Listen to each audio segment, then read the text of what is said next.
Birshut Mara Veraboté, avec la permission d'Hachem, la paracha de cette semaine, c'est la paracha de Vaïgash. La paracha de la rencontre Youssef et ses frères. Et, bien sûr, l'histoire de Youssef, elle est importante. Mais tout d'abord, il faut comprendre. Quelle est la raison pourquoi Hachem a fait souffrir Youssef? Quelle est la raison pourquoi Youssef, il devait être vendu, faire des rêves pour que ses frères, ils sont contre lui, ils sont jaloux de lui. Il va raconter de la shonara à ses frères. Mais attends, mais il est tzaddik Youssef.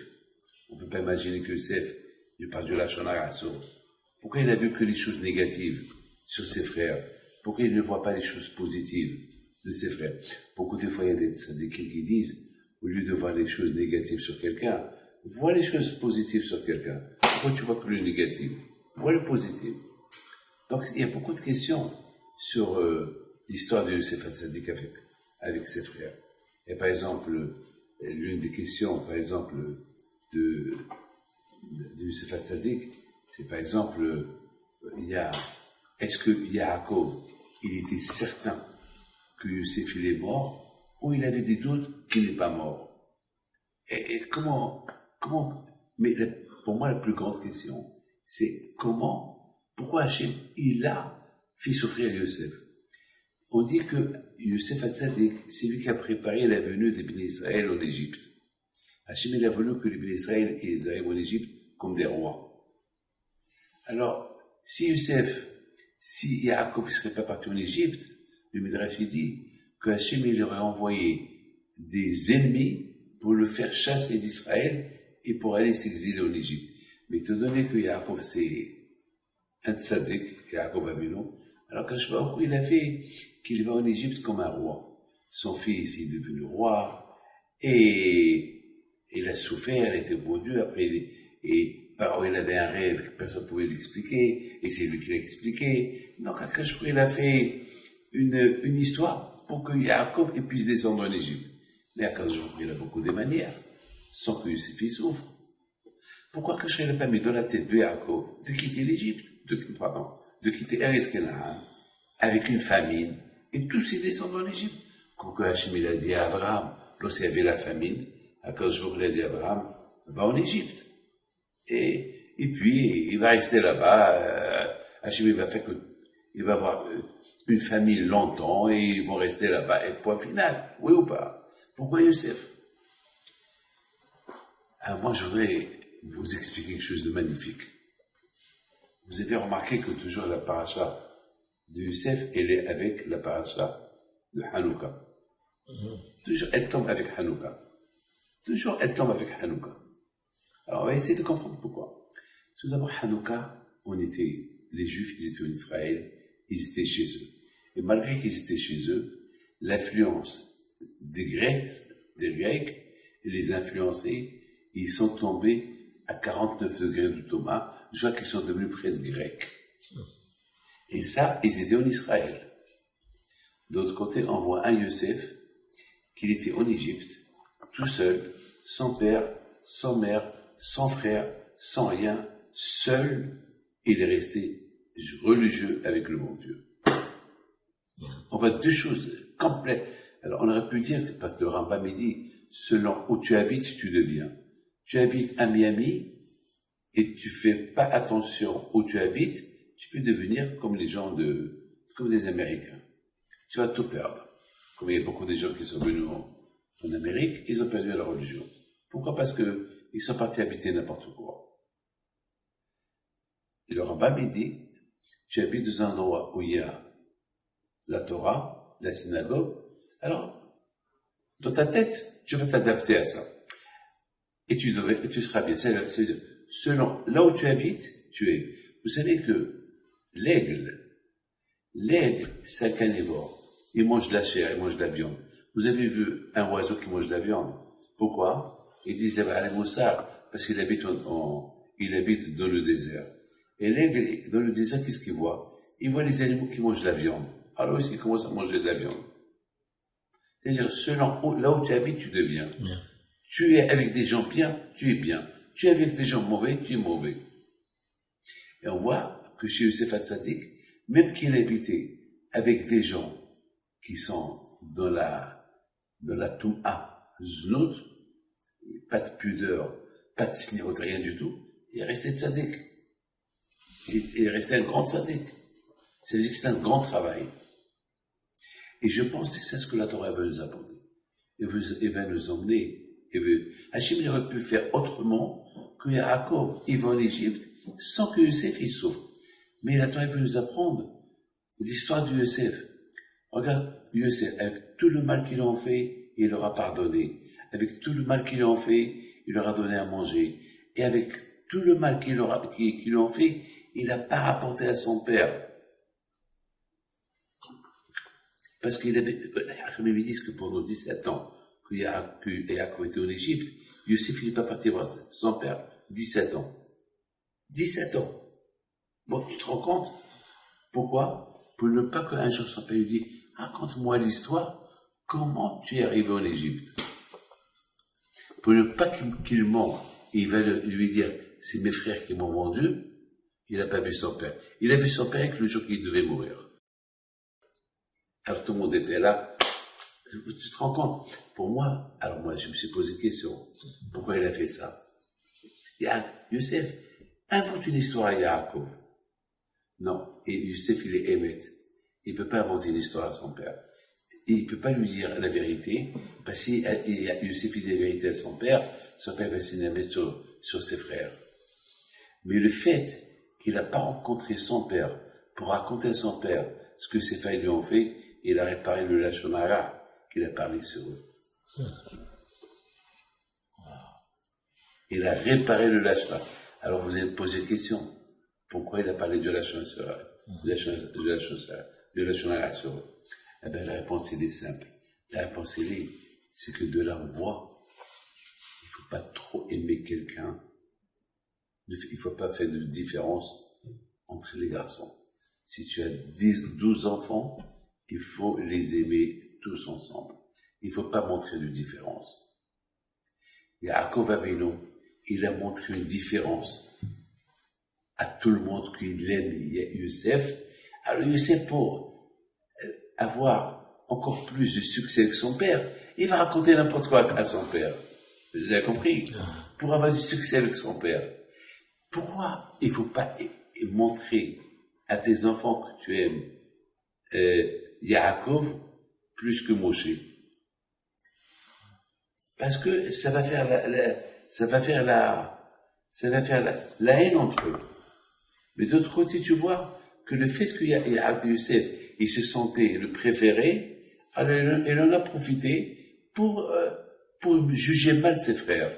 Et qu'est-ce qu'on apprend de là? Il ne faut pas juger mal les personnes. Donc, on voit dans cette parasha de Yosef, il y a beaucoup de choses à apprendre de Moussar. On apprend, voilà, Yosef, il habitait tout seul en Égypte, et malgré tout, il a eu le bitachon à Akadosh Baruch Hu, il a été libéré. On a vu qu'il a réussi en Égypte. On a vu qu'il était tzaddik en Égypte. On a vu que là où il mettait ses mains, Hachem il l'aidait. On a vu un succès chez Yosef. Comment? Eh bien, tout dépend de toi. La Torah, vous savez, Rabbi Shimon a dit que toutes les histoires que la Torah nous raconte, c'est des histoires que nous, on apprend du Moussar de ces histoires. C'est pour nous, c'est des idées, comment vivre. Moi, David Pinto, j'apprends de Yosef que je peux habiter en Australie, je peux habiter dans la jungle, je peux habiter n'importe quoi, et je peux rester un bon juif. Et en plus, je peux avoir des enfants qui vont être juifs, comme Yosef. Il a eu Ephraim et Ménaché, qui sont devenus après des tribus. C'est de la folie. C'est ça ce que la Torah veut nous apprendre. La Torah, elle veut nous apprendre. C'est pour ça que la Torah nous a raconté cette histoire de Yosef et ses frères. Pour qu'on apprend à ne pas, qu'on tire que des bonnes choses de l'histoire et on fait attention des mauvaises choses de l'histoire. C'est des idées. C'est des idées. Si Yosef il a fait ça, je peux faire ça. Ah, Yosef il a fait ça, il a été puni, alors il ne faut pas que je fasse ça. Vous comprenez? Akash il aurait pu envoyer Yaakov sans que Yosef il souffre, mais étant donné qu'il y a des choses à apprendre de l'histoire, comme par exemple, vous savez, on fait Pessah. Qu'est-ce qu'on apprend de Pessah? On apprend de Pessah, il ne faut pas être Baal Ga'ava. Il ne faut pas être orgueilleux. Pendant 7 jours, on ne mange pas le pain qui fermente. On mange la galette, la hanava. Qu'est-ce qu'on apprend de comment ça s'appelle, de Shavuot? Shavuot, c'est que chaque année, tu reçois la Torah. Et c'est faux. Chaque seconde, tu reçois la Torah. Et te donner que la Torah t'a pas donné de date quand la Torah a été donnée, alors chaque seconde que j'accepte étudier la Torah, comme si tu l'as reçue. Qu'est-ce que j'apprends de Shavuot, de Sukkot? Sukkot, j'apprends le Emunah, le Bitachon HaKadosh Baruch Hu. La reconnaissance pour tout le bien que Hachem m'a fait. Que rien ne m'appartient. Je peux être dans la rue. Voilà. Et je peux, Hachem, chaque fête, il y a quelque chose qu'on apprend de chaque fête. Mais de Hanouka, qu'est-ce qu'on apprend? De Hanouka, on apprend que Yosef, il a éclairé la rue. Même dans la rue, il était tzaddik. À la maison, il y avait cette femme qui voulait la voir, il restait tzaddik. Et c'est quoi Hanouka? On allume la menorah pour éclairer la rue. Que ça veut dire que même dans la rue, tu peux voir la lumière. Et c'est quoi la lumière? La lumière, c'est, je suis fait la bagarre avec Esa. Il y a un grand rabbin qui a dit une phrase. Il a dit, moi, j'ai peur de la rue plus que la maison. Alors il lui dit, c'est quoi? Parce que lui, jamais il marche sur le trottoir. Il marche toujours sur la route. Il marche sur la route. Il lui dit, mais c'est dangereux. Il y a des bus. Il a dit, je préfère le bus et pas la rue, et pas le trottoir. Parce que le trottoir, les femmes sont mal habillées, je suis obligé de les voir. Là, je vois que les bus, que les voitures qui passent. Vous comprenez? Il s'est fait tzaddik à la Bachalom. Il nous a appris que même dans la rue, il était tzaddik. Il y a plein de choses à apprendre de Yosef. J'ai répondu, il y a encore une question que je n'ai pas répondu. Non. Pour moi, non. Vous m'avez répondu. Maintenant, vous avez compris. C'est ça la raison pourquoi Hakadosh Baruch Hu, il a fait à ce qu'il y a Yaakov. Il descend Bechavod. Parce Hachem, il donne Kavod à ceux qui étudient la Torah. Et Yaakov, c'est le symbole de la Torah. Le visage de Yaakov Avinu, il est gravé dans le ciel. Hier, j'ai vu une magnifique histoire hier. Hier, j'ai vu quelqu'un que je connaissais bien. En France, il était religieux. Et malheureusement, ici, il est tout lâché. Et tout lâché. En plus, il est avec une femme, qu'elle est une américaine, qu'elle est complètement hors circuit. Et je lui dis, Moshe, au départ, je ne l'ai pas reconnu. Après, lorsqu'il m'a dit qui était, je dis, comment tu es devenu comme ça? Je te connais de Lyon. Religieux, il venait à la synagogue, il étudiait la Torah, il a complètement. Mais malheureusement, il a habité dans un endroit où il ne fallait pas habiter. Après, là-bas, il a connu une fille, et il s'est marié avec elle. Et malheureusement, il a tout lâché. Ah, pourquoi il est venu chez moi? Parce qu'il est malade. Et un copain lui a dit, Rabbi David, oh là, il a dit, j'ai peur d'aller le voir, comment il va me voir? Et malheureusement, voilà. Mais de l'autre côté, qu'est-ce qu'on voit? Et pourtant, Miami, grâce à Dieu, il y a des beaux endroits où y être. Pourquoi tu as choisi là-bas? Pourquoi? Il y a. De ce côté, on voit Yosef Hatzadik à la Vachalon, il était dans un endroit où il n'y a que la débauche. Et lui, il a resté tzaddik. Et non seulement qu'il a resté tzaddik, il a mis au monde 2 tzaddikim, Ephraim et Ménaché. C'est la folie. Il a mis au monde 2 grands tzaddikim. Et c'est la raison pour laquelle ils sont devenus Shvatim. Et Yaakov, il a dit à Yosef, chaque juif, il bénira ses enfants qui seront comme tes enfants. Parce que être en Égypte et grandir des bons juifs, c'est pas donné. Ben, c'est ce qu'Hachem a voulu qu'on nous, on prend comme exemple.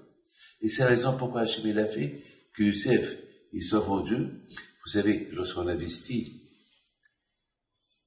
c'est risqué. C'est risqué. Lorsqu'on investit, c'est risqué. On peut gagner, on peut perdre. C'est l'investissement. C'est risqué.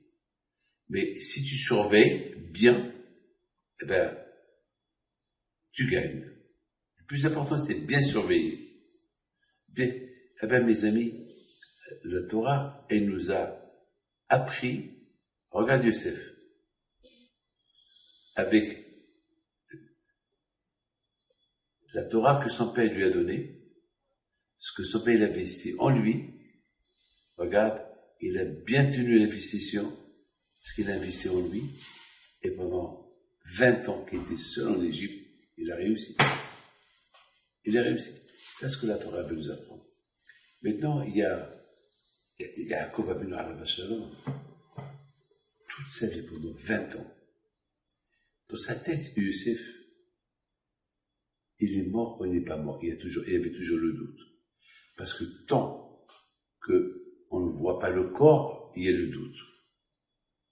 C'est le corps qui va dire, voilà, il est mort. Mais on n'a pas vu le corps. On n'a pas vu le corps. Donc, puis Youssef Hatzadik, il est vivant, il est mort, il est vivant, il est mort. Et Yaakov Avinu alav shalom était dans le doute tout le temps. Quand est-ce que Yaakov, il a commencé à voir un peu plus clair? Hein? C'est que Yaakov, il dit, c'est pas possible. Tout ce que je souffre, et maintenant il y a la famine.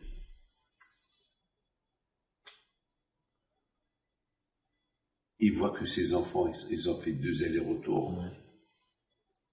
Peut-être qu'il y a quelque chose.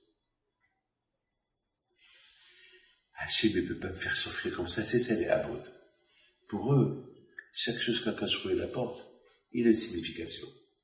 Peut-être Hachem il prépare quelque chose de bien. Peut-être. C'est ça que la bonne nouvelle, elle est venue. Que Youssef, il est vivant. Maintenant, Youssef Hatzadik, maintenant, qu'il a fait la paix avec ses frères, il leur dit, est-ce que papa, il est encore vivant? Mais oui, c'est quoi? Est-ce qu'il est vivant? Moi, vous avez compris. Est-ce que papa, il est vivant? Mais oui, et ils ont dit que papa, il est vivant. Ils lui ont dit qu'on ne peut pas apporter Binyamin, parce que Binyamin, papa, il l'aime, et si on apporte Binyamin, il va mourir. Et à l'époque, il n'y avait pas de téléphone, il n'y avait pas de texto, il n'y avait pas d'iPhone, il n'y avait pas de télécommunication, il n'y a rien du tout. Mais malgré tout, on a vu que Youssef, il dit, Ha'od Avihai. C'est quoi Ha'od Avihai? Est-ce depuis 20 ans que j'ai quitté mon père, est-ce qu'il étudie encore la Torah? C'est pas qu'il a demandé, est-ce qu'il est mort physiquement? Est-ce qu'il est encore vivant physiquement? Il sait qu'il est vivant physiquement. Mais Yaakov, c'est le symbole de la Torah. Est-ce qu'il est encore, même qu'il m'a perdu, est-ce que pendant ces 20 ans, il a étudié la Torah? Parce que lorsqu'on perd quelqu'un, lorsqu'on est dans la souffrance, on n'avait pas étudié la Torah. C'est ça la question de Youssef Hatzadik. Il a dit, oui, papa, il est toujours dans la Torah, il n'a pas, avec toutes les souffrances, c'est des choses qu'on apprend. Que même si on souffre, il ne faut pas s'arrêter d'étudier la Torah. Et là, Hachamim, ils disent le contraire. Écoute bien, Ishtami. Hachamim, ils disent que si tu vois que tu as des problèmes qui viennent sur toi, fais un bilan. Fais un bilan. Qu'est-ce que tu as fait dans ta vie? Alors, tu fais un bilan. J'ai mis mes tefs. Oui. Est-ce que j'ai respecté le Shabbat? Oui. Est-ce que je vois les femmes? Non. Est-ce que je fais ça? Oui. Est-ce que je regarde des choses sales? Non. Alors pourquoi je souffre?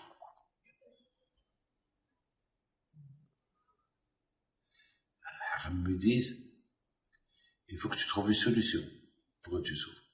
Mais si tu sais pas, tu n'as pas trouvé une solution pourquoi tu souffres, tu dois te dire, peut-être je n'ai pas étudié assez la Torah. Donc Yaakov Avinu, le fait qu'il a perdu son fils, Il s'est dit, peut-être j'ai pas assez étudié la Torah. C'est pour ça que je l'ai perdu. Alors, c'est quoi la réparation? Étudier la Torah. C'est ce que Youssef a dit. Alors, est-ce que mon père, il a fait un bilan de conscience?